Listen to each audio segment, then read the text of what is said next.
the beauty about bow hunting and is he's there. Like, you can see his wet nose. You can see his eyelashes blinking. Yeah. They scratch their ear. All those things that, to me, it's just, you're in their world. You are, totally. And it's a different experience. Way different than people that have hunted with a rifle for years, like my trapline partner. And I've got some good friends that are wildlife photographers, but they've got the 2,000 millimeter lens that can suck them right up. Yeah. Well, if you get within 10 yards of that animal and they don't know you're there, it's a special feeling. To me, it's a very special feeling. Absolutely.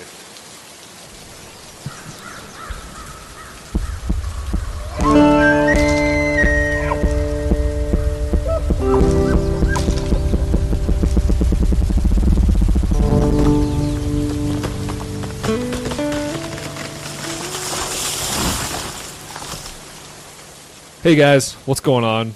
Welcome to Your Forest. I'm Matthew Kristoff, and today I had an awesome conversation with a gentleman, Brent Watson, and he is the president of the Alberta Bowhunters Association, which is an organization that was formed, I think he said in the 80s, I can't remember exactly, but it has been advocating for hunters' rights and bow hunters' rights for a long time, and they're responsible for a lot of the reasons, or a lot of the things that we're allowed to do today in the hunting community, like the bow zone around Edmonton and Calgary, archery seasons, lots of other stuff too. And they've just been advocating for conservation and sustainable bow hunting for a long time. And they're a great organization. He's a super thoughtful dude. He came on, we talked very in depth about what hunting means to him, why it's important to society. We really got into the emotional aspect of it, like the emotional journey of hunting through being unsuccessful to finally being successful, to the shot, to the whole experience. It was an awesome conversation, and I really, really appreciate Brent coming on to talk about this kind of stuff, because it's a hard conversation to have, because you're really kind of showing your colors when it comes to the emotions you're going through and the thoughts that you're having, and just very, very thoughtful dude.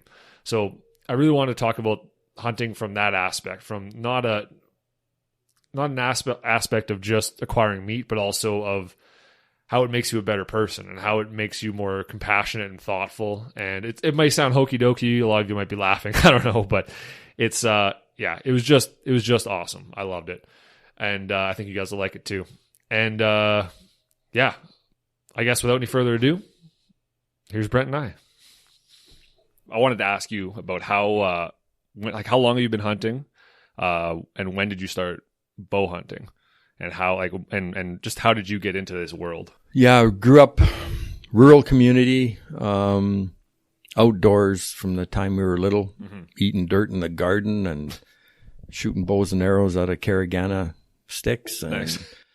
On the uncle's farms and playing in the creek, and always had a fascination or like nature and wildlife, and then just my dad didn't hunt. A few of the uncles hunted, but that was more just on the farm, and there wasn't the critters around back then, and they'd get the odd thing and throw it in the freezer. But just, I guess, I just like nature. Right. And then my first paycheck I ever got, I bought a spotting scope and a tripod. Nice. And, watching ducks and geese on sloughs and all that stuff. And then my next paycheck, I bought a rifle. Nice. And then it just progressed from there. And this is you're still in your teens at this point, or?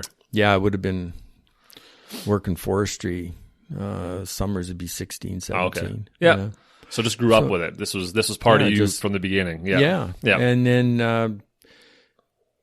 then a good friend of mine kind of mentioned archery, bow hunting, and I always kind of wanted to, but I was just a rifle hunter, and that was good enough at the time. And then so I traded in a really nice gun for a bow, and then eventually, it wasn't long after, I dropped the rifle altogether. Oh, really? And I don't know, I just liked the new challenge, the closeness with your critters. Oh, you know, you're right there with them, and so many things can go wrong, but when it goes right, it's pretty satisfying. And then, you know, over the years, and then, you know, I got into traditional archery because I wanted to, you know, it was just a progression. Totally, yeah. And then for the last, I don't know, it's got to be 15 at least. That's all I've hunted with is traditional gear. Nice. Yeah. That's a whole nother level. Yeah, it's a lot, the difficulty, the degree of difficulty goes way up. Yeah. But when it does happen, it's pretty satisfying, you know. And, yeah. You know, it's just a different challenge. Right. Well, I know, like, the one good way I can't remember who told me this, or I heard it on a podcast or something. Someone said that where the rifle hunt ends is where the bow hunt begins. Mm-hmm. Right. And I think that's an awesome way to describe that situation, right? Because, I mean, it's like you're saying, when you see an animal with a rifle, you go, oh, there it is, and it's done, right? Yeah. And not that that's not exciting, and like I mostly rifle hunt, right? I've only the last couple of years I started bow hunting, but I imagine with going from a compound, like modern day bow to a traditional bow is probably another whole level of right? Level. It's a whole it's a whole bunch of degrees more difficult but it is. I don't know if it'd be satisfying. It's not for everybody because not everybody's got the time I got now that I'm retired and stuff too. And it does take, and a lot of people have to get in their mind when they go from, say, a rifle to a compound to a recurve. Mm-hmm. You have to have in your mindset that degree of difficulty is going to cost you. Big time. You know, if I'd had my compound, I could have got that thing, or if I'd had my gun, I would have got him. But you have to get it in your head that not all the time it's going to work. And you got to be mentally ready for those disappointments. Yeah. Oh, big time. And I know guys that have got completely out of traditional archery because it costs them too much. If I'd had my compound, I'd have got them. Well, it gets to a point where you're in a meat crisis, you know. For sure. Freezer's empty. Like, this is how you feed your family mainly for protein. And it's like you like I was in that situation this year where but I still bow hunted the whole time, and I was unlucky. But that's the thing though, even though I didn't manage to harvest anything, the amount of things that I learned and the amount of experiences I had that I wouldn't have had with the rifle was phenomenal, right? Like, it's just, you're just so much closer, more just everything's more intense, right? It's awesome. But my trapline partner, he's almost 80 now, and he guided for moose for years, and he was a moose hunter. Mm-hmm. And then when we hunt moose with a bow and take video, and bulls are coming into like 5 and 10 yards, rocking their head and doing all that stuff. He'd never seen that. Yeah. Because he said they don't get close enough to do that. They step out and we shoot them. God, it's intimidating when you have 1,000-pound animal 10 feet away with it's all rocked up and ready to fight, right? Like, it's just like, ooh. Yeah. And, in all the years he's hunted, and, he's shot 51 moose in his lifetime. Yeah. And he's never had the experience of a bull rocking his head and coming in close, because he said we didn't let them. And it's a whole other appreciation for the animal, right? Yeah. Like, that's the thing. Like, I think, like you just get that much closer. You really experience them. You really connect with that animal in a crazy way that you can't with a rifle. But I was thinking this year though, I've been unlucky for a couple of years. I've gotten some whitetail with the bow the last 2 years, but I haven't been fortunate enough to get an elk or a moose. And the freezer's getting pretty empty, and I think next year elk season is going to be a rifle season. Yeah. Well, for sure. Guys, you got to have kind of your priorities, and geez, I like to eat. Yeah, exactly. So, I know. I've told guys, hunting with a recurve, the freezer doesn't get as full, and your taxidermist bill is pretty low. Oh, and you got to spend so much time. I think that's the thing that people with rifle hunting, you already have to spend so much time to be successful. Yeah. And then bow hunting is tenfold that to try and get close, and traditional hunting I'm sure is even past that. It's another big step. Because it's just wild. So I guess I want to kind of get into, like I was telling you before, I want to kind of get into why you hunt, really the emotional aspect of it and like what it brings to your life, like how you think that it brings your, like, makes your life better and kind of enhances your quality of life. Because I think that's something that people don't hear a lot of. The people that are uninitiated, they don't hunt or whatever, right? They just kind of they either see hunting and they think it's cruel and stupid and unnecessary, or they have done some research and they understand the ethics behind it and they're on board, but they also still don't get it. Right. So, just from your perspective, like what is it done for you? Well, I think, and you're aware of the social media and the changes in public perception of all kinds of things in the last year, 5 years, 10 years. Mm-hmm. And, we talked about it a bit yesterday at this, our stakeholder meetings we have with government, and the word trophy and the word sport when it comes, to define hunting. And, and I said, and I still believe it, and that it's not a sport. It's not like hockey. It's not like baseball. No. It's to me, a trophy is when you go hunting and you get something, that's a trophy. It's an accomplishment in some degree, whether it has no horns or big horns or whatever. Yeah. I kind of call myself a selective harvester, because some days I'll let that critter walk, hoping maybe to get something bigger, either bigger in body to eat or maybe bigger antlers or and the size of the antlers, that goes right back to the caveman days when they painted pictures on caves of something with big horns. They're more mature, they're smarter, they're harder to get, and it was an accomplishment over shooting a yearling kind of thing. So there's all kinds of challenges there, and you feel, maybe it's a bigger accomplishment to get something, that's bigger bodied, bigger horned. Right. Well, you don't want the experience to end, is the way I like to put it, right? Like hunting is not just the act of going out and killing something. And I want to get to that later, the difference between hunting and killing, right? Yeah. And it's because that's not what it is. It's not, like, at least for me. That's the final chapter. That's the end. Yeah. Yeah. That's the end of the book, more or less, but there's a whole lot leading up to it. Oh yeah. Yeah. It's like, and that's the thing, right? There's a difference between I hunt because I enjoy the hunt. I like interacting, and I like seeing the animals, and I like knowing what they're up to and learning about them and being a part of that and connecting with nature in that way. And then in the end of it, there's a meat outcome in the end, right? Yeah. But also for people, for example, like I have antlers in my house, right? And but for people that come in and they look at them at the antlers and they go, "Oh, that's disgusting," right? And I'm like, "Well, what would you rather I do? Just throw it out?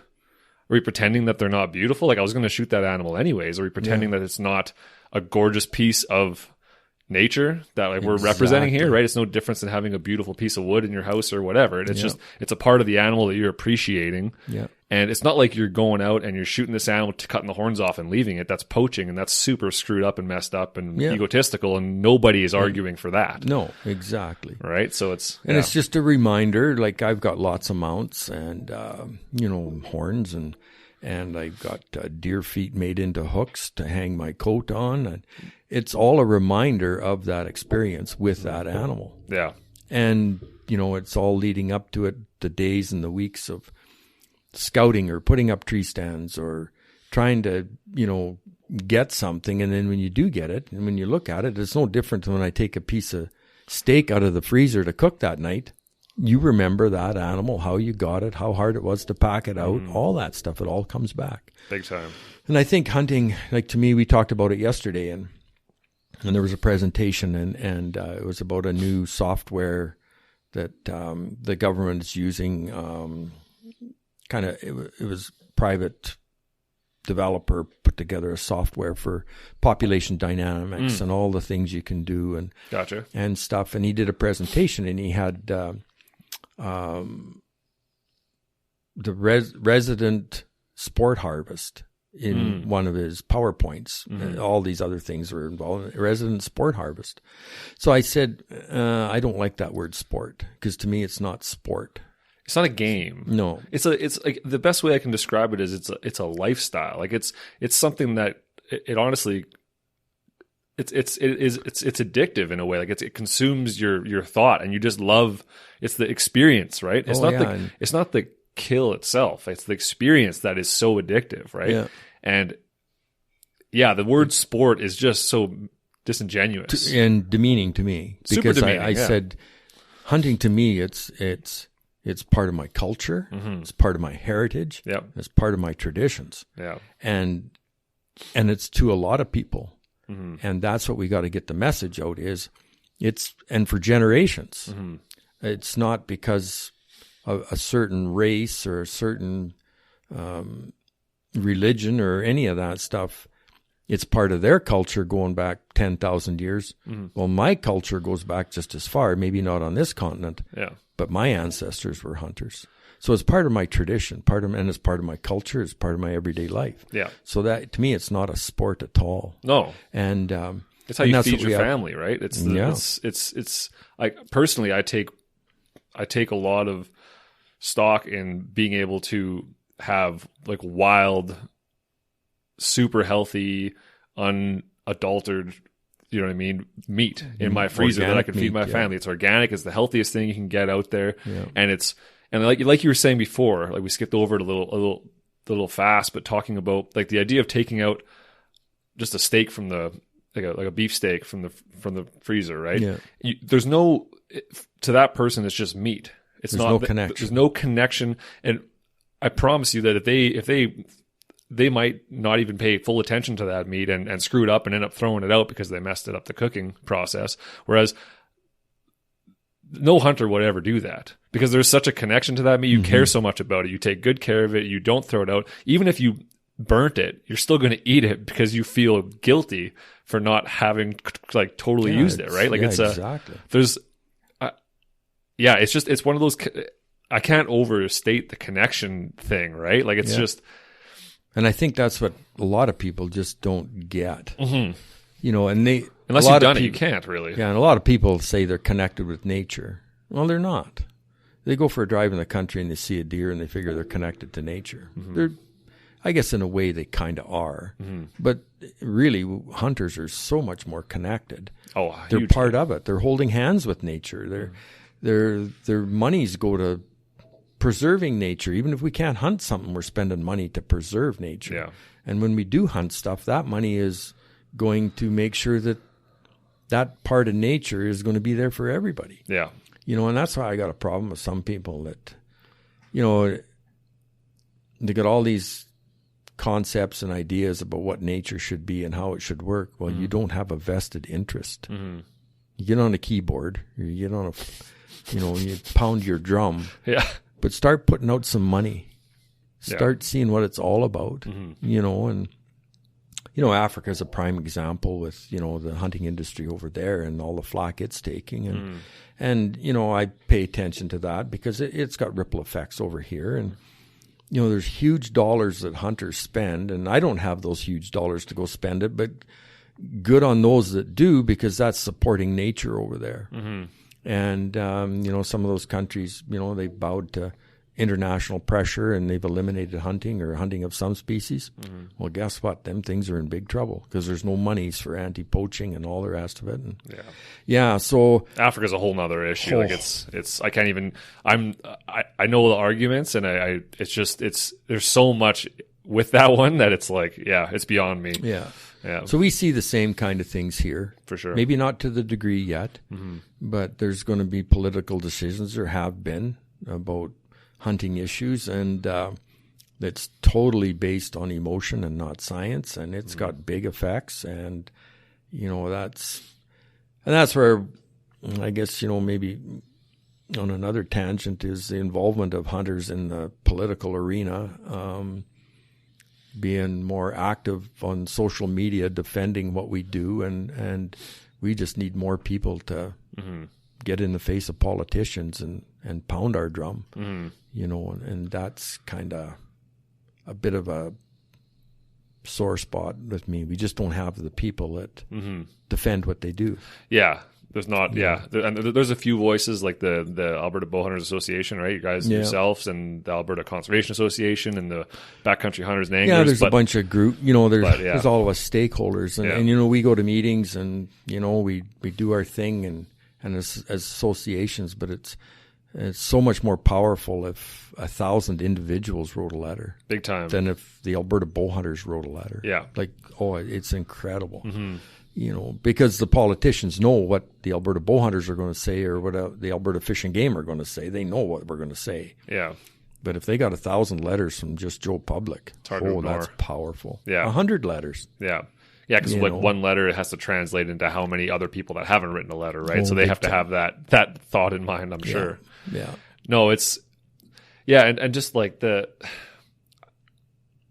don't know, there's just this huge misconception, right? That hunters are just these mindless oafs going around blasting stuff for fun, right? FUD. Getting your jollies out of killing something. Yeah. And that is just not it. That's so far from the truth. It hurts, right? Like it's offensive when you hear people think that way. Cause I'm like, listen, man, like we've got way more invested in this than you ever could. Oh, right. And time. I honestly think that being a hunter makes you a more considerate, more thoughtful, more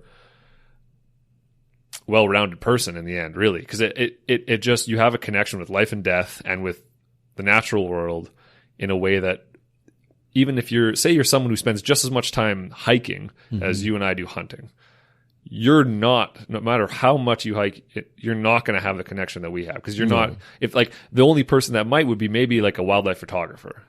They might have a similar connection because they're getting up close and they're trying to sneak up to them and they're watching them and observing their feeding process and their birthing process and all that kind of stuff, right? They might have a similar connection. But if you're just a person who's observing and not interacting, there's no way you can appreciate it the way that someone who's interacting does, right? No. And it's hard to get that message across, right? Yeah. No, I think it just makes you a more thoughtful person, right? Like it just brings that forethought about how your actions affect other beings, right? Like other animals and that kind of stuff. And it's just I think it's important for it to exist in society, right? Like not everybody can hunt. That's not really possible. But also, the more people that do it, I think the better off society is, really. Well, yeah, I think so, because they have a more vested interest in nature and what happens to it. Yeah, like if something happens and moose are in trouble, the guy driving around just to see a moose, well, I didn't see a moose today. I'm kind of mad, and then the person driving around to get a picture of a moose, Jesus, he's got a vested interest. He'd like to see moose. Well, there's no moose, so I can't take a picture. Ah, God, that's too bad. Yeah. Well, as a hunter, if there's no moose out there, I don't eat. Yeah. Like I prefer to hunt moose. Mm-hmm. There's no moose out there. So what do? Yeah. Well, geez, we need to, there's different conservation management strategies that we're invested in and we're part of, and cut the tags back and do all these things, and we're involved in that. Yeah. Whereas a lot of the other non-consumptive users shrug their shoulders and walk away. Yeah. And hunters spend a pile of money, and there's the economic benefits to hunting outside of. Well, huge. I saw a thing today. Was it Massachusetts, or I can't remember. One of the states posted the Backcountry Hunters and Anglers posted a thing online saying that the amount of money that went in directly into the economy just from hunting alone was like $5.8 billion last year, just into that one state, right? Like there's a huge amount of economic benefit towards it as well. It's not just a consumption thing or whatever, right? So it's.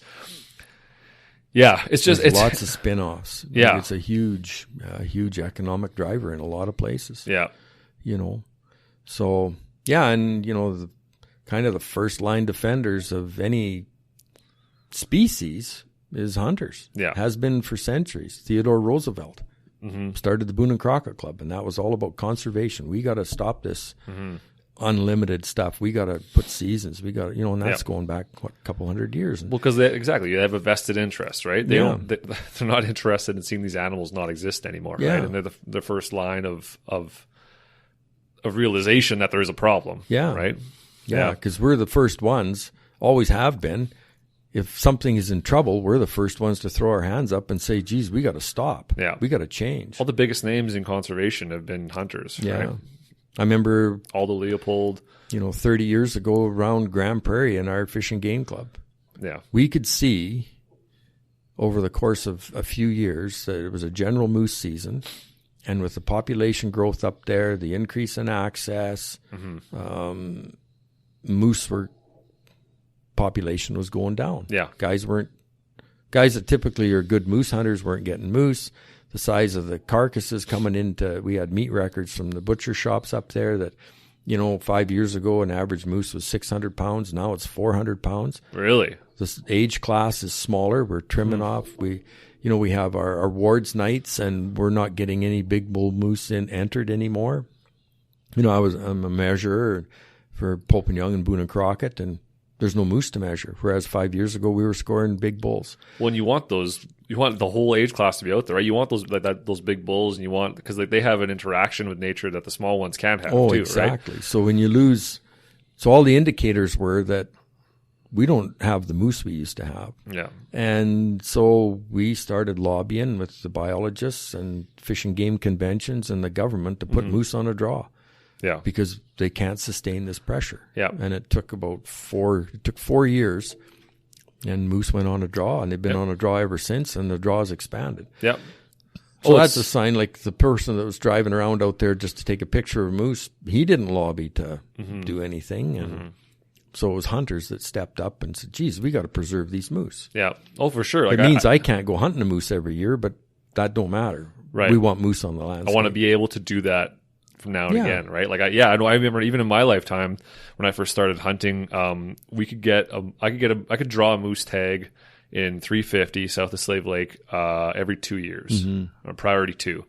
And now I think it's an 8 or a 9. So it takes 8 or 9 years to get that tag. And so that speaks volumes about the population levels, but it also speaks volumes about the hunting community and how much they're willing to, give up to try and make sure that these values exist in perpetuity, right? Yeah. Like the one of the saddest things I could imagine would be that my children and my grandchildren wouldn't be able to have the same experiences I had. Yeah.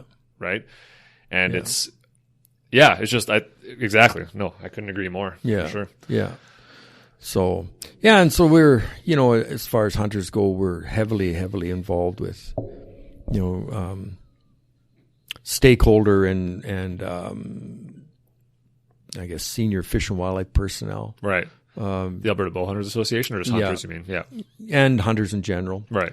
It'd be about 11 years ago, the government of the day, was Ed Stelmach, actually, more transparency, more consultation with the public, and which really kind of opened the door. Before, it was kind of really hard to get in to see the decision makers. Yeah. I guess the bureaucratic layer of government, where, those places, that's where the decisions are made. Yeah. A lot of them. So it was really hard. And then, there was a change. We need more transparency and all that. So they started, they invited stakeholders to the table, and that's continued on. And it's an extremely valuable process. For Whereas every stakeholder, the Alberta Bowhunters, we got our little concerns, and, the Alberta Outfitters Society, they have their concerns, and the Alberta Fish and Game, and the Naturalist Society, and the beef producers, and the municipalities, and we all got concerns about wildlife. Yeah. And so we all meet at least twice a year, and we go over issues. And then regulation change. What would you like to see change in the regulations? Developing policy for fish and wildlife. How do we address this issue? Yeah. Let's develop a policy with stakeholder input. Yeah. Because you guys are kind of the boots on the ground a lot of times, and you're connected to local things and provincial things. And so it's been an extremely, extremely valuable process. The biggest hurdle is to get the political end of it to keep up to speed. Right. Because there's all kinds of politics that gets played, and there's decisions that'll happen like God in a few minutes. Yeah. And then there's things that everybody agrees on and moves forward and gets to a certain door. Yeah. And it sits there for 2 years, or maybe never even happens. Like there's rewards and there's frustrations, but as consumptive users and hunter interest groups, we're at the tables we need to be at now For sure. the last 10 years. So Yeah. so we can get issues that bow hunters might have, and we can take it and debate it and discuss it with all the stakeholders and the senior government staff, and develop maybe a reg change that goes through the system. Some make it, some don't. Some take longer than others. Yeah. And then there's developing policy. Yeah. For Fish and Wildlife. How do we address this going forward? Yeah. And so it's extremely valuable. And Big time. So how did you get involved with the ABA originally? And when? Because you've been there a long time, right?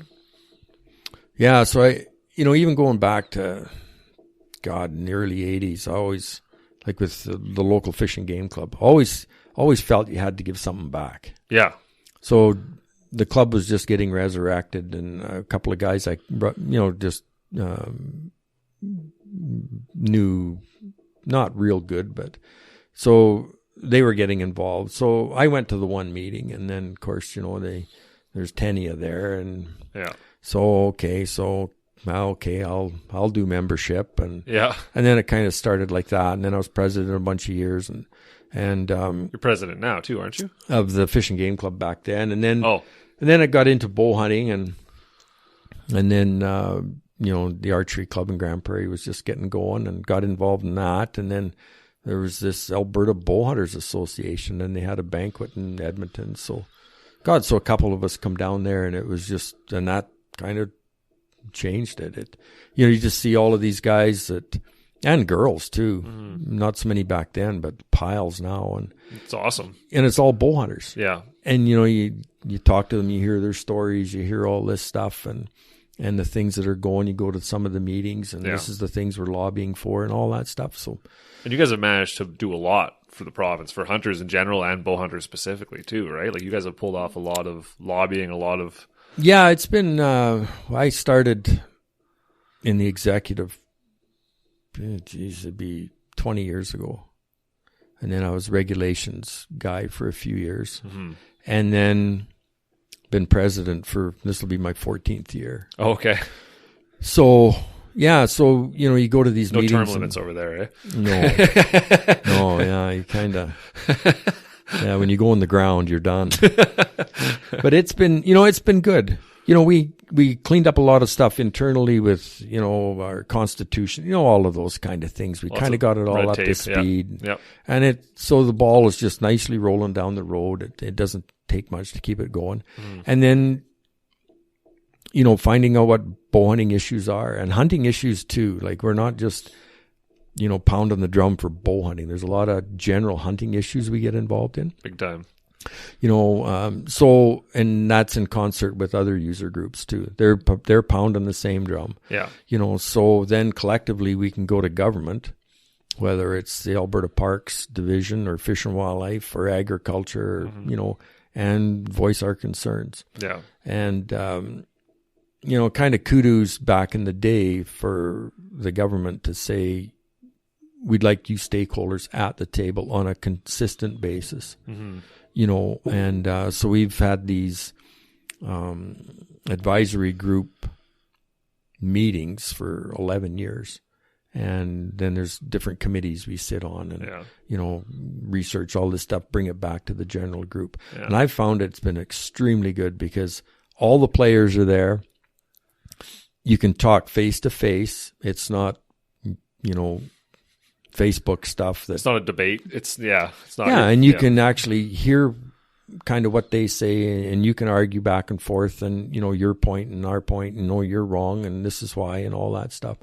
And at the end of the day, I think it's been really, really beneficial. Yeah, it's important to have all those voices together, right? Oh, big time. It's one of the most detrimental things you can do is just put yourself in an echo chamber where it's you and a bunch of people you agree with, yet talking to each other. And I agree. Yeah. And you build yourself up to this level where you have so much confidence in something that you haven't really looked at objectively, right? Yeah, you got tunnel vision, and you just... So when you have those people going like, well, I don't agree because of this, this, and this, it forces you to further your argument and to further understand why you're doing something, right? So it's important to make sure that even the voices you don't agree with are at the table, so that you may come to realization one day about something that you're arguing and go, oh, wait, I never thought about it that way. And And, you know, it furthers you as a human being and everything, right? So especially with the way things are changing Yeah. so much. Oh, Like, yeah. It's incredible. And, you know, back in the day, there was hunters and fishermen. That's who met with Fish and Wildlife. Yeah. You know, trappers and hunters and fishermen. That's who met with Fish and Wildlife. Yeah. Well, that's changed. There's municipalities have concerns about wildlife. Yeah. You know, the beef producers, there's a whole gamut Mm-hmm. of people that have an interest in wildlife. We're just not the only ones anymore. Yeah. And then there's the social acceptance of wildlife. Mm-hmm. You know, and how hunters play a role in that. Mm-hmm. You know, we got too many deer living in Calgary. Well, what do? Hunters are a mechanism to try and, Mm-hmm. you know, and there's other problems with that, with access and stuff. But yeah, Well, that's so a real thing, though, that people will poo-poo because they go, oh, that's just an excuse for you to kill animals. It's like, no, guys, like if this is literally causing millions of dollars in vehicle damage and actual human death or whatever, crop damage and all kinds of different things, then that's an actual economic problem, and it's a real life problem that is measured, that is easily taken care of without detrimenting that population, right? It's not like harvesting is done or hunting harvesting is done to the point where, you know what I mean? It's not just willy-nilly. Like you said, we've got draws, we have everything's measured out, and we know exactly how many we can take sustainably. And so it's, but yeah, it's one of those ones that people go, oh, that's just an excuse. And you go, well, no, not if it is in your backyard and it is causing problems, right? Like, yeah, and a lot of people, and I have friends in Fish and Wildlife, and I've got relatives that, you know, there's one or two deer, and that's kind of neat. And, you know, they're nibbling my garden. It's not a big deal. They're going to be there, and that's great. Yeah. And then there's 4 or 5, and geez, they're kind of a problem. They're, you know, I throw rocks at them or BB gun and then there's 8 or 9 in my garden, kill them all. Yeah.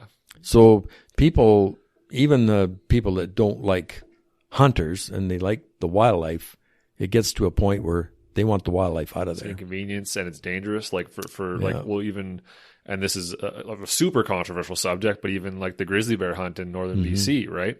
Like, I mean, it's been a year, and you can go online now and you can find interactions with and interviews from people in BC, in northern BC, where they're having interactions with grizzly bears that they have never even dreamed of in their entire time living there. Yeah. The grizzly bears are getting so bold because there's no pressure, and they're in people's yards, and they're in the neighborhood, and those are killing machines, right? And the only thing keeping them away from, you know, public areas was hunting. Yeah. And it's not like there was an unsustainable, like there's plenty of grizzly bears in BC, right? But it's hard because people get upset, right? They go like, well, that's just trophy hunting, and and I get it. I get the emotions, and I'm not expecting everybody to be on board with this, but to at least take the time to understand both sides and not just go, that's a pretty animal, save it. Yeah. Right? No, like, okay, but you live in Edmonton where there's no grizzly bears versus the person who lives in Prince George or wherever where there's grizzly bears in their backyard where their children are trying to swing on the play set. It's like,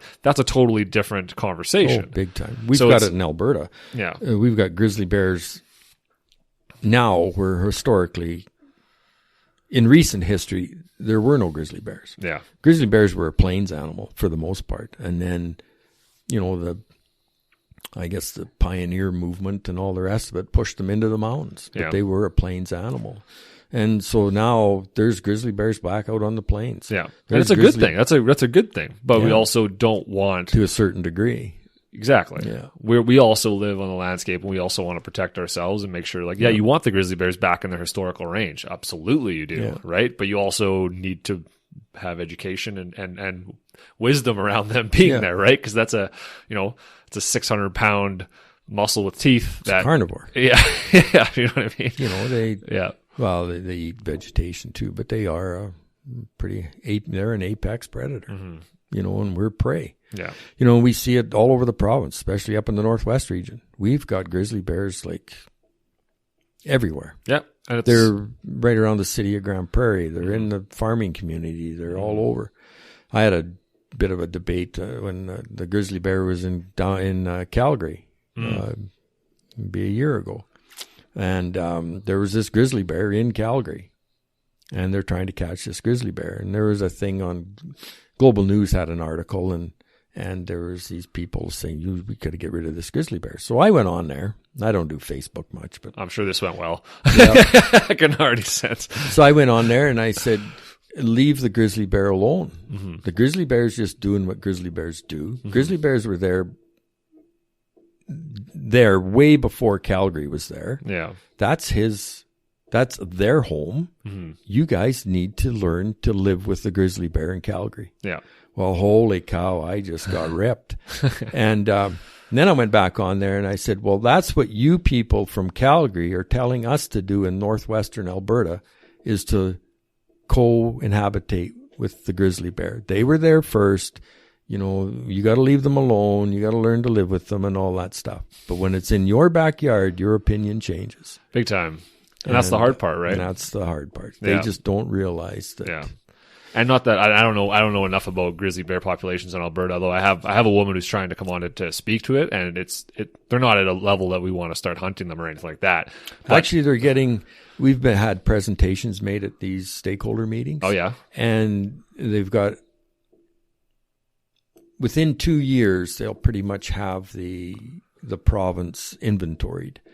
And there's 3 levels. There's a stable bear population, an increasing and a decreasing. Mm-hmm. And they've got pretty good information to show where bear populations are increasing, where they're stable, where we need to do more to get them back up to kind of an acceptable level, I guess. Yeah. But sustainable level, I guess, is a good way to put it. Yeah. So some of these areas where we've got enough grizzly bears now, there are lots of human interactions, negative, livestock depredation, all kinds of stuff.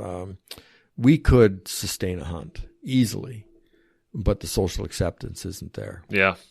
And now that BC did what they did, based entirely on emotion and not science. And they've said that. The minister as much as said so, right? Like he said it has nothing to do with science, this has to do with public outcry. And like social acceptance. Yeah. So the voting public that have no real experience with bears or interactions with bears, they live in an apartment building in downtown Vancouver, but they just don't like somebody shooting a bear. Yeah. So a whole bunch of them vote, and they get a government in that wants to stay in power, and so we'll close the grizzly bear hunt. Yeah. And those people that have to deal with those bears in their backyards or get attacked by them, or you guys are on your own. Yeah, it's a tough one because democracy is the best way we know to figure this thing out, and that's a part of it, right? But it's and I don't know enough about it to really speak educatedly about it, but I know that of what I've heard, and it's just it comes down to not in my backyard thing, right? Like it's just Yeah, so, and that's the trouble. Right across, I guess the world, the power of the vote, a lot of it comes from people who aren't really connected with that issue. Yeah. And yet, the politicians swing in the wind pretty easy from left to right. Well, it's easy to paint hunters as the bad guy, right? Oh, yeah. Just watch Bambi. Yeah. But and that's the one thing I think people misconstrue too, is that they think that these greedy hunters want to start hunting these animals, like that's messed up. We just got them back to sustainable levels. And it's like, no, you don't understand. To be able to hunt these animals means that's a success story. Yeah, that means that we've brought them from the brink of something horrible, from extinction or whatever it was, up to a sustainable level. Now, not only to a sustainable level, because if they were only at a sustainable level, we wouldn't be hunting them. Yeah. They're at an overpopulated level where it's having negative impacts on society and the rest of the habitat and stuff like that. And there's an excess, exactly. Yeah, there's a surplus. And so we're removing that surplus, right? And it's whether it's elk or sheep or bear or whatever, that's just the truth of it. And this people should be seeing, at least in my opinion, being able to hunt an animal again as a success story and go, yes, we did it. We're good. Oh, for right? sure. Instead of demonizing it and seeing it as a problem. Because the other option is now you have to start, the taxpayers have to start spending money. Instead of earning money for having those animals removed, you have to start spending money and pay people to remove those animals. And then they won't be used to the extent that hunters would use them. They won't be appreciated the way a hunter would appreciate it. You know what I mean? Like even indigenous communities have the same argument, right? Like they want to be able to use the entire animal and appreciate it and incorporate it into their culture and utilize it, right? So it's, man, we're getting into the weeds with the politics. Yeah. And the problem is it's just gotten to be, I don't know, it's a rough time for wildlife managers because if they could manage the wildlife using science, using just the science, it would be perfect. But yeah, but then they get the political end of it, and because of all the social, just the social pressure. It's a good check, though. I would argue that it's probably a good check to have those people saying what they want, right? Because again, it forces you to nail down your argument and to really, really fully understand. To fully defend what you plan to do. Yeah, and then if there are any holes in the argument, you suss them out and you go, okay, now we have to rethink this. And it's ultimately it's a good thing to be constantly establishing whether or not your argument is just confirming science, right? What you're saying is right. Yeah, exactly. Yeah. So I think it's good that those people are out there, but I agree. I can't imagine being in the position of a wildlife manager to try and make those decisions and defend them to the uneducated public, right? It's tough, but and I've had arguments with people too. I had an argument with a guy in Vancouver. He was with Bear Watch in Vancouver. And I don't even know how it all come about, but I phoned him anyway. And I talked to him on the phone. And I said, you and your group don't want people like me hunting bears. Yeah. And I said, why? Yeah. Well, bears are this and bears are that, and we don't think they should be killed and all that. I said, okay. Well, I hunt bears. I like hunting bears. They're an extremely interesting animal. You learn a lot from bears. They're fun to watch. They're good to eat. And I've got bear mitts. And, I utilize the bear. I'm a consumptive user. Yeah. You're a non-consumptive user. Yeah. And so we talked a lot about that. And I said, the trouble I have with some of this stuff is you have perceptions of what I do that are wrong. And, but you aren't opening up to listen to my arguments, to maybe change your perception because you're unwilling to change. That's a huge thing that's everywhere, right? Oh, just that everywhere. Emotional stand your ground, not having a conversation, having you're in the echo chamber, right? You're yelling and not listening, right? And that comes from every side of the political spectrum, right? Just people that are standing their ground and they believe in what they believe in and they don't. They're just. That's why I like this, like what you were saying about having the user group meetings that you guys have, right? Where you have all the stakeholders involved and you guys can have rational discussions and get to a solution together. Yeah. Rather than standing on your side of the picket fence and just shouting insults at one another, right? Like you're actually trying to work towards an actual solution that is beneficial to everybody and everyone can agree upon, right? Yeah. So it's. And I told this guy, and we got talking, and I said, "You're a vegetarian?" And he said, "Primarily, yeah." And I said, "So you have no problem pulling a carrot out of the ground by the hair, and it's a living thing. You'll pull that carrot out of the ground by his hair, and that carrot is screaming, but you can't hear it because it's got little hair fibers coming off it's going out into the soil to get its nutrients." That is a living thing. And you just ripped it out of the ground, left half them little follicles in the ground, tore them right off, a living thing. And that thing is screaming, but we can't hear it screaming. But it's a living thing, and you pulled it out of the ground, it's screaming. There's definitely screaming is a weird way to put it, right? Yeah. But it's definitely it's definitely a living creature. It definitely is alive and knows what stress is and knows what it means to, like, you know what I mean? Like it responds to stress and it exactly. So it's definitely a living thing. It's just not a living thing as we know it with a brain and emotions, interactive nervous system that has emotions and stuff, right? But it's a weird argument. Like I get where vegetarians and vegans come from. They're coming from a place of wanting to be as ethical and moral as possible.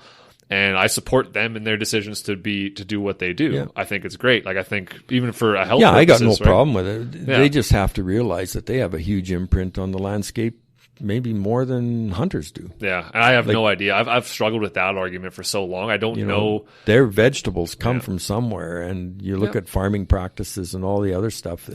Pesticides, herbicides, all kind. There's a whole gamut of other. Yeah. This guy I talked to in Vancouver, I asked him, "Do you use toilet paper?" Yeah. He said, "Well, yeah." And I said, "Where does that come from?" Yeah. That come from a forest that a bear lived in. Yeah. That forest isn't there anymore, just so you can use toilet paper. And so what impact did you have on that bear, all the other wildlife? Mm-hmm. Way more than me harvesting the surplus and utilizing that animal. And then I asked him, have you ever killed anything? He said, oh, just mosquitoes. And I said, oh my God. I said, what if the mosquito watch people heard you and said that you killed mosquitoes? Like, there's people that don't want you killing mosquitoes. Mm-hmm. Just like you don't want me killing a bear. Yeah. But you'll kill a mosquito. So I said... We're all full of our internal biases, right? Oh, big time. Yeah, and actually, we had a good conversation. There was no yelling or carrying on. But I just wanted to point out to him, you've got a stance, but there's holes in your position. And there's holes, and there's probably holes in ours, right? That you and I are both missing, right? Like we have internal biases that we're totally probably ignoring and not aware of. Yeah. And it's important to have these conversations for exactly that purpose, to suss those out, and so you can deal with them, right? Yeah.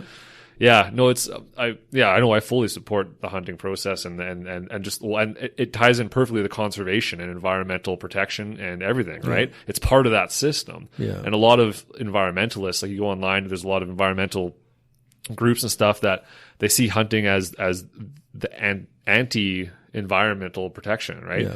And where meanwhile it's doing more for environmental protection and conservation than those groups are. Oh, it's just and it's by being involved and interactive and incorporating your life into nature rather than just saying like, I love it and I want it around. Yeah. Now you're actually a part of it, interacting and stuff. And there's a big movement now, and it's happened probably in the last 5 years, and BC was a big example, and now you're hearing about urbanites around Calgary and the bigger cities, and they're getting into this. They want to know, and it's younger people. Mm-hmm.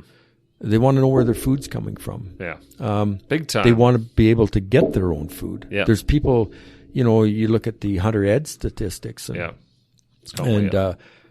a lot of people that they're taking hunter ed. They want to be able to go out and get their own meat, and put their food on the table, know where it comes from, all of that stuff. Well, even getting stuff from along those lines of getting your own meat. Also, people are also getting their own wild vegetables too, right? Like they're going out and collecting all kinds of herbs and mushrooms and different things and rose hips and turning it into meals, right? Like you were saying, people there's a desire for that organic, natural process in our lives, right? And it's only normal that we want to be tied into our food. It's only in the last, 100 years, maybe not even that long, 50 years that we've been disconnected from that system, right? And it creates these, at least in my opinion, it creates these weird values that are so disconnected from the source. It's hard to rationalize. But because you look back, even 50 years ago, farmers grew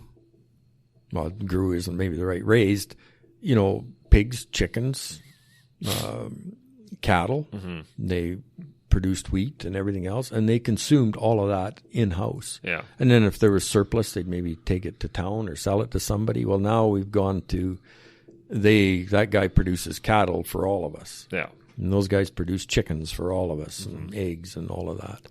So back in the day, even when we were growing up, you traded a pig for a cow for this guy. And so you had that connection. Now a lot of that is gone. Yeah. It's there's even a drive for people to want more sustainable farming practices too, right? Like more, in quotes, ethical, sustainable, natural farming practices. I think there's a drive. I think our food prices probably are going to go up just because people want that natural aspect and more ethical slaughter and more all that kind of stuff. Well, you right? look at buying an organic banana, and other than that other banana, it's twice. But how do you prove that thing is really organic? Yeah, who knows? Yeah, it's all that. But no, there's definitely a drive, a societal drive to want to be connected to that, right? Which I love. Yeah. It's awesome because it gets people asking questions. And it brings them closer to what we do. Totally. This is what we've always done. Yeah. And not everyone's going to be able to hunt. Not everybody is going to want to hunt, and that's okay. Yeah.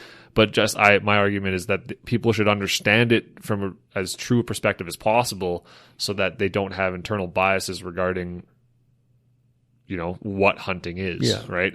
It's Yeah. not this Bambi situation, right? Yeah. Like it's not evil people going out there trying to kill things for jollies. Like one thing I wanted you to go through, and I have my own way of explaining this, but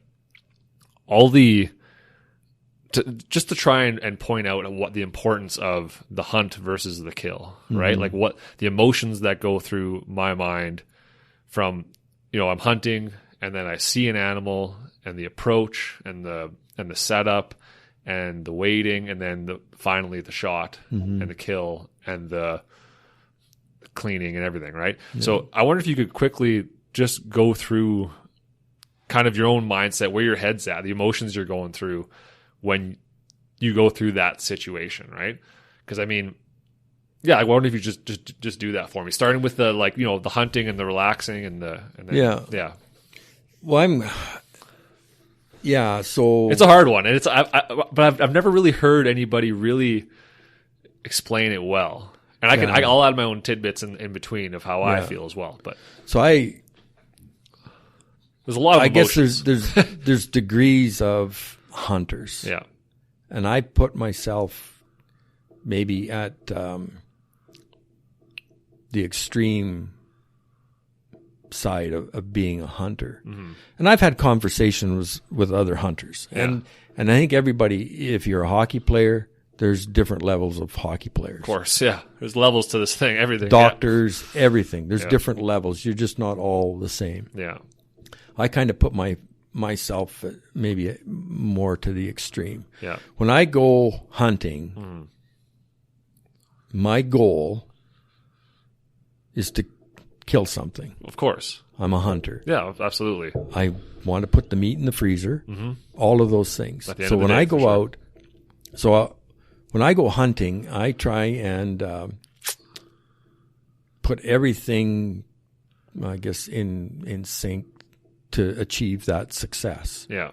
And I've been at it long enough to know that ain't going to happen. Yeah. Like the levels of, your chance of success is low. So I try to do everything in my power to achieve that success. Increase that chance, yeah. Yeah. So, but at the same time, that success doesn't diminish the whole process. Yeah. I've had days sitting in tree stands, dawn till dark, and I've had consecutive days and weeks of not even taking my bow off the hook. Yeah. But every one of those days has been a successful day in my mind. Yeah. There was a weasel. There was squirrels in the trees. There was birds. And there's that anticipation that at any minute something could come by. Yeah. And the same, if you're spot and stock, everything is. So I try and get everything to do as much under my control to achieve success. Yeah. But at the same time, success isn't, I guess it's the ultimate goal, but it doesn't define the whole process. If you couldn't acquire meat, you probably wouldn't do it, right? Because but it's also. It'd be just like a person hiking. Yeah. If I plan to hike to the top of that mountain and I don't get there, I wasn't successful in that day's There's some regret. Yeah. But I got halfway. But you still and enjoyed I enjoyed your time. this, and I seen something, and I did that. So it's kind of the same thing. It's just so I always have taken a lot of interest or appreciation or for the little things. Sit down, take a picture of a spider web, or I've sat and watched spiders work in a web. I watched a chipmunk eat a mouse this year while I was hunting. Yeah. That was so messed up. I literally watched a chipmunk chase, catch, and eat a mouse. It was messed up. I was like, I did not. The things you learn, right? I never would have thought that I've watched squirrels raid bird nests and come out with a young bird. Yeah. Stuff like that. The things that you learn is just. And to me, at the end of the day, I don't think I've ever had a day out hunting where something didn't happen or that, God, that was neat. Or surprised you, yeah. Yeah. And it's not all cruel like a chipmunk eating a mouse. A lot of it's just you can watch animals like being animals. Just being feeding their young or helping out each other or whatever, right? Yeah. Like there's a lot. It's all beautiful and just Yeah. it's lovely to be out there, right? Yeah. So I've always, I've got a goal in mind, and that is to harvest something. Mm-hmm. I want to get meat. Yeah.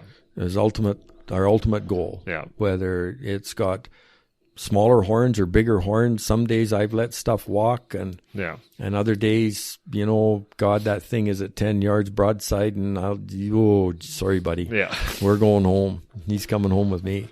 So I always try and do as much in my power, under my control, to achieve that success of harvesting an animal. Yeah. And whether it's I'm looking for deer that day or moose or elk and you're a hunter, it don't happen like that. No. But so I that's what I try to do. I've hunted 20 days this year, and I've had lots of interactions, but I wasn't able to acquire any meat, unfortunately. Yeah. That's not abnormal, right? Well, I remember one year, it's happened to me lots. I sat 23 days, late afternoon evenings, 23 days. And I never seen an animal out of my tree. Yeah. And I'd move tree stands and I'd do all those things and nothing. And then the evening of the 24th day, this buck walked by and I got him. Like it was just, so I always try to do as much under my control because it's so difficult. Well, and that's just it, right? There's so much anticipation around that one thing. You spend 23 days trying to achieve an accomplishment. There's not many other tasks that you can do that would, that someone require that input. Yeah, it would require you to go 23 days, quote unquote, unsuccessful without any luck. Yeah. And then the 24th day, finally, you persevered so long that you finally, succeeded. But there's something primal about it, really. Like it's just, it turns a switch in your brain and and I think the amazing thing is the more consecutive days I've been away from society, away from my phone, away from whatever, the more things I hear and the more things I pick up on and the more things I notice, you become more, you slowly become slow more and things more down. You appreciate the little thing. Yeah. Oh, big time. It's wild. Yeah. So I try to, every time I go out, I'm going out with a purpose. Mm-hmm. And 99 times out of 100, I don't achieve that. Yeah. But every time I go out, it's successful in some way. Yeah. And then, so like the chapters of a book, there's all the preparation, there's the practice, there's getting the gear together, there's the scouting, there's, putting up cameras and walking the bush and figuring things out. And then, sitting for hours and hours. And sometimes it only takes an hour. Yeah. And sometimes it just takes days and weeks. And then all of a sudden there's, I guess, a target animal, one you have a tag for, one that's, a buck and not a doe, or it's a bigger buck that you want, you let a few young guys walk. Yeah. Try to get an older one. If the freezer's kind of full, you get a little more selective and that kind of thing. So, Jesus, here he is. And the beauty about bow hunting is he's there. Like, you can see his wet nose. You can see his eyelashes blinking. Yeah. They scratch their ear. All those things that, to me, it's just, you're in their world. You are, totally. And it's a different experience. Way different than people that have hunted with a rifle for years, like my trapline partner. And I've got some good friends that are wildlife photographers, but they've got the 2,000 millimeter lens that can suck them right up. Yeah. Well, if you get within 10 yards of that animal and they don't know you're there, it's a special feeling. To me, it's a very special feeling. Absolutely. And then I've had back spasms when there's an animal that's the one that I'm going to try and harvest. Yeah. And he's there or she's there. Yeah. I get more worked up over doe mule deer than anything I've probably hunted. Yeah. I don't know what it is about them. Does are by far, they're way harder to hunt than bucks. Really? Because especially in the rut, the bucks are thinking about fighting and love. Yeah. And the does never quit thinking about survival. Yeah.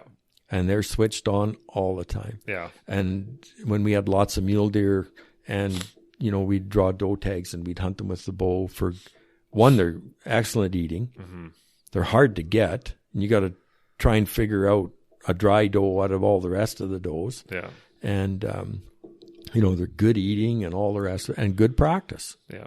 When another critter comes in, you shoot several does, you're calmer because you've done it. And so anyway, I've had back spasms. That's how when that animal, I just get so excited and trying to keep true to all of the practice you've done during that excitement and that adrenaline it's and they got to be turned a certain way and a certain this way and a certain that. Yeah. And then everything has to line up. And then you get the shot and it takes off and it falls down and there's just, that's, the second last chapter. Yeah. And I've had some pretty emotional days where I've harvested an animal. Yeah. You get teared up. I pay respect to them, mm-hmm. And I know lots of other guys do too in certain ways. I do too. Absolutely. It's not just, and that's what I wanted, exactly what I wanted to get, right? Was that it's not just, I got the meat. Nice. Yes. Fist pump, right? There's remorse. There really is remorse, and there's took a life. Yeah, you took a life, and there's real understanding, and you're. I think what makes it such an incredible experience is that it isn't just elation and happiness; it's the sense of accomplishment with a severe sense of remorse and, oh my God, what have I just done? Yeah, and it's because you definitely recognize that you've just ended a life. You know what I mean, and you've turned this into food. Yeah. Right. And it's the complex matrix of emotions going on there is impossible to explain to somebody unless they've experienced it. Exactly. And that's exactly what I wanted to get, was that there's all this buildup and anxiety around being out there and wanting something to go right and wanting to be successful. Mm-hmm. And then when you do finally get that animal and you can tell that this is going to work, this animal's going to do what you need it to do in order for you to be successful, and the heart beat faster, right? And then some people start to shake, or you start to whatever, right? And you start to get excited, and then as soon as that arrow is loose or that bullet is loose, and you know that it's gone true and you haven't wounded it or anything, and everything's gone right, and you see that animal go down after a couple seconds, there's that, it's an amplified feeling of adrenaline, mm-hmm. and at the same time, an absolute just plummet of just, oh damn, yeah. The consequences become real, right? And it's just, I don't know how to explain it to people, because it's not just it's both. It's both ends of the spectrum at the exact same time, and it has such an impact of just such a real impact. It's reality, right? There's no escaping what you've just done. No, for sure. It's just it's an incredible feeling. Yeah, and it really I think it makes you a better person. I really do. It makes you more thoughtful. It does. It absolutely, because you have hunters have a connection with life and death. We're living, we're going to die. Everybody's, alive, but they're going to be dead sooner or later. But hunters have a connection with life and death because we live it. We see life and we take life. And some people, I don't know, I don't know if they can't accept that, but we take life and we cause death. Mm-hmm. And, there's a lot of different emotions that go with that. Big time. And I think hunters are so much more connected with that than just, Joe Public. And more thoughtful because of it, right? Oh, big time. More thoughtful and more compassionate. And not everybody is. You see guys that are bloodlust and all that other, but that's such a small sliver. It is. Unfortunately, it's the loudest sliver sometimes. And that's the one that gets the attention. Yeah. Unfortunately, sometimes the grip and grin with blood on your hands is not tasteful, and it's not respectful, and it just maybe just understand the way this is going to look to other people. right? And yeah, of course, there are some people who are just assholes. Oh, and they're just out there. Like there are people that just go out poaching and just looking for antlers and just looking for those assholes exist for sure. And we're not trying to speak for those people, right? No. That's not. But that's a minority. Exactly, and that's not a hunter. That's not a hunter. That's and that's why people and we pay respect in a lot of ways. We just pause and reflect, or I just kind of sit with the animal and I don't think I say anything specific or anything, but you just have that moment. And some guys do it different, or people do it different, and then, well, now there's the next chapter. You got to get the knife out. You do all the processing. You haul the animal out. Whether you butcher it yourself on your kitchen table and wrap it yourself, or you take it somewhere and get it done, and then that's another chapter. And then the next one is some of us, get the hide tanned, or we make mitts out of the hide, or we get it mounted, whether it's just a set of horns or if it's the animal or a life size or whatever. But to me, it's not bragging about something, because bragging to me is a little bit, I don't know, it doesn't seem quite right. But to me, it's not an ego thing. It's not really an ego thing. It's not for most people. Some of people, it is. Yep. Some people go, Jesus, look at this, and but you can tell them. People, it doesn't matter if it's a deer head on the wall or if it was a car in the driveway. Yeah, people. There's a certain element of people that have that ego, but for the most part, and I know a lot of guys that have mounts and stuff, and it's not.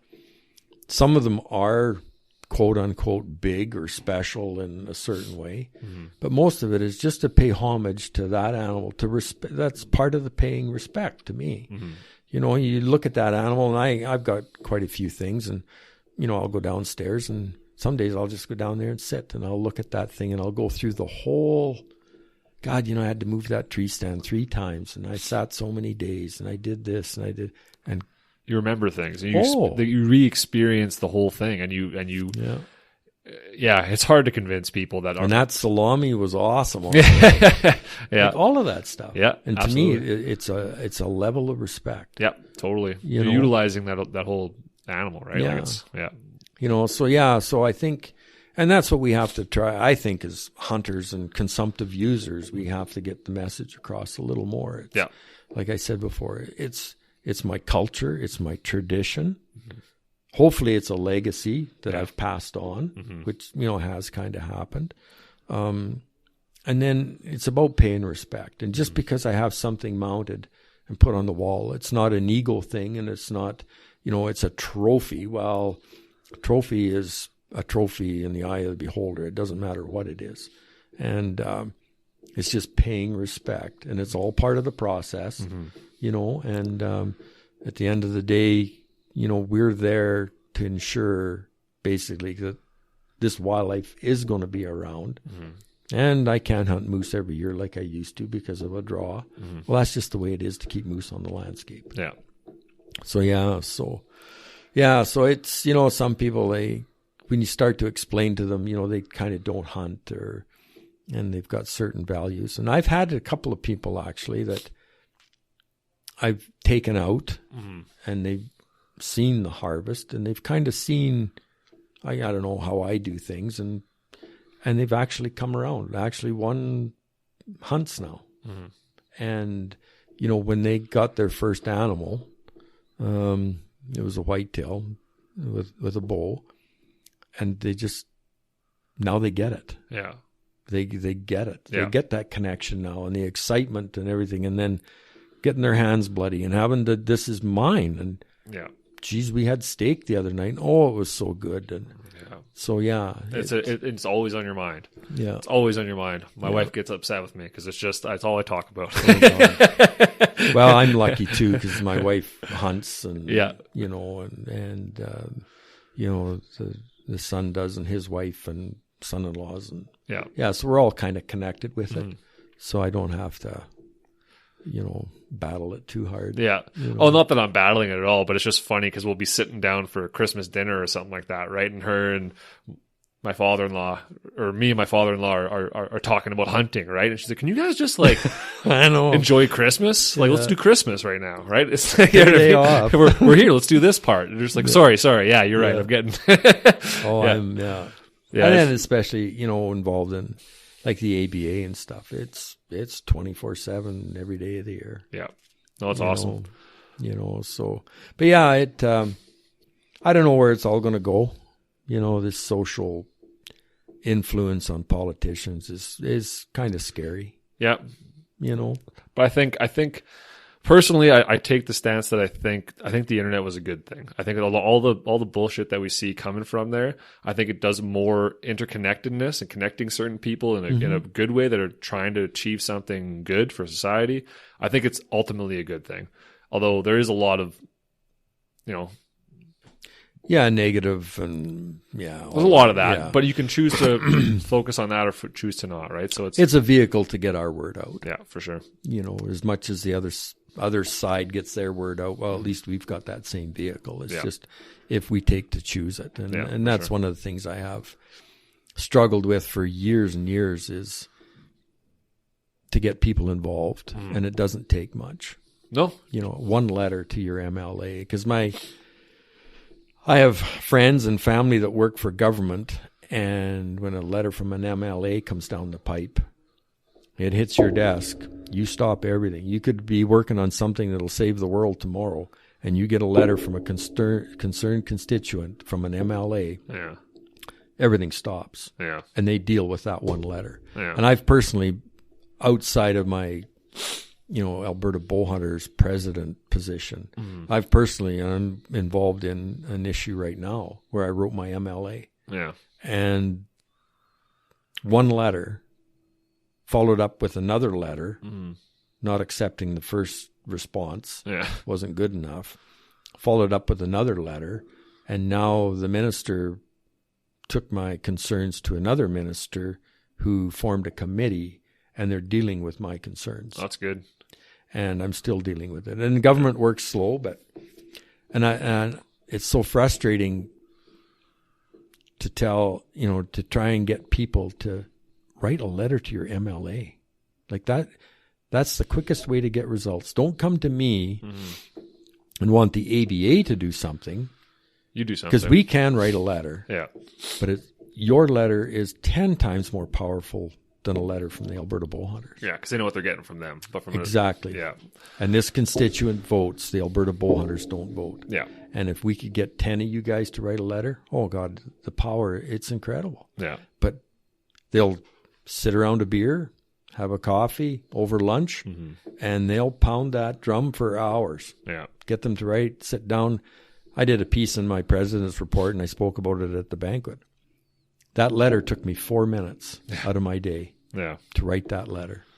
And yet guys will sit in a bar for hours and talk about the same thing, and it just does nothing. Yeah, it gets your blood pressure up, and you might get a hangover, and that's the end of it. For sure. Yeah. It's important to speak your mind when it comes to those kind of issues, for sure, and not use your vote, but also I've never done that, I can say, but it's important that people do, for sure, especially if it's something they believe in so strongly, right? Yeah. Oh yeah.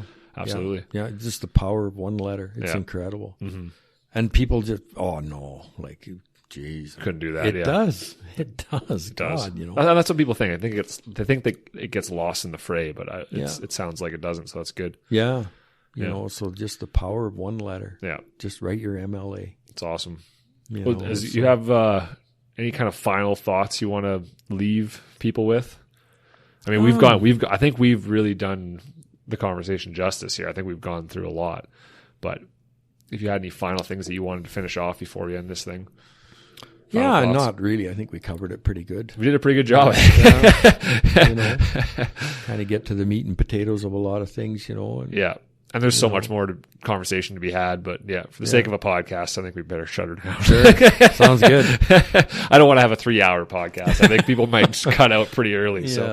But thanks a lot for coming on, man. This was an awesome conversation. This is exactly what I was hoping to get out of this. Was a really detailed, thoughtful, well thought out discussion around hunting and why people should care, right? Yeah. Like this was great. I appreciate you coming on, and no problem. Anytime. I guess if people want to get become a part of the ABA, right? Like you guys have a membership and you guys stand up for hunters' rights and all kinds of things. We have an annual banquet, an awesome newsletter, quarterly newsletter, insurance program, awards program, 3D archery. Try to get the youth involved as much as we can, you know, with different things. One of the things we're kind of, I shouldn't let the cat out of the bag, but there's going to be some senior recognition at our banquet this year. Nice. From senior bow hunters that are in their 80s and 70s.